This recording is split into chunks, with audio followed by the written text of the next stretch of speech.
Этногруппа «Заман» была единственной, кому итальянская аудитория кричала «Браво!».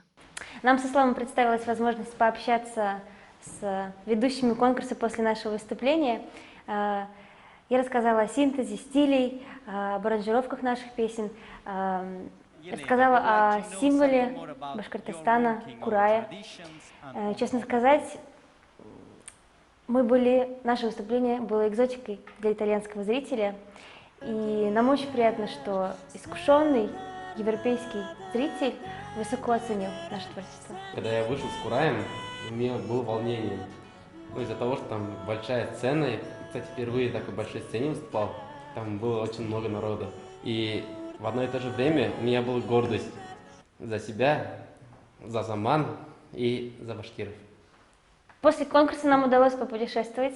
Мы ездили в Рим, в Верону, в Венецию, и на главной площади Венеции нам удалось поиграть национальную музыку, в том числе Курай. Для выступления на международном песенном конкурсе «Санс Европ-2015» замановцы выбрали композицию «Колыбельная», написанную на слова Тамары Искандарии. Башкирская группа выделялась среди всех участников яркими стилизованными костюмами и национальным колоритом. Европейские зрители, собравшиеся в театре нового Джованни Даудина, с восторгом приняли башкирскую протяжную песню в стиле «Оланкёй» и проводили участников коллектива долгими аплодисментами.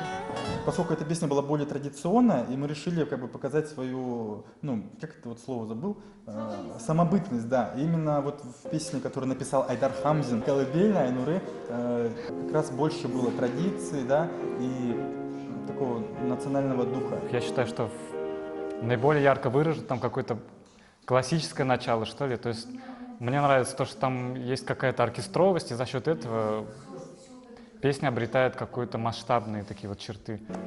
Мы до последнего дня искали звуки, где какой звук, чтобы не было перекрещивания. Вот ребята не дадут соврать, это прям мы улетали 9-го, 8 числа мы еще переделывали. Замановцы рассказывают, что главной целью поездки в Италию был показ культуры башкирского народа.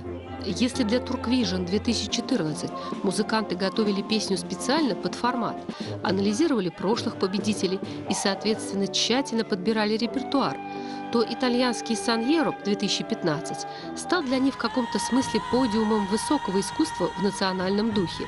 Евровидение тюркского мира принесло им 3-е место в мире, а на европейском конкурсе российская этногруппа завоевала 2-е место по зрительскому голосованию.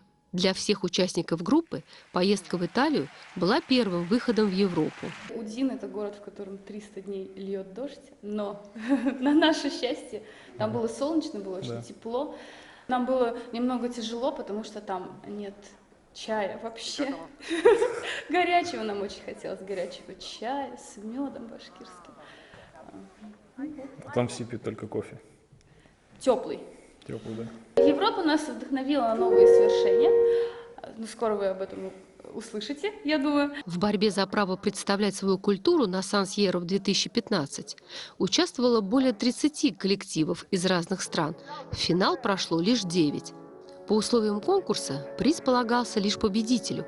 Однако члены жюри и оргкомитет международного конкурса приняли решение отметить коллектив из Башкортостана и предложили им заветный контракт. Так что этнопроект «Заман» примет участие в еще одном крупном фестивале в Европе уже в марте следующего года. Пожалуй, одно из новогодних желаний замановцев нам уже известно. Победа на очередном международном конкурсе, до которого осталось чуть меньше 3 месяцев. Банально, но очень жизненно. Остается пожелать только новых свершений нашей этногруппе «Заман». Гульнас Макиева, Андрей Борисов, Москва.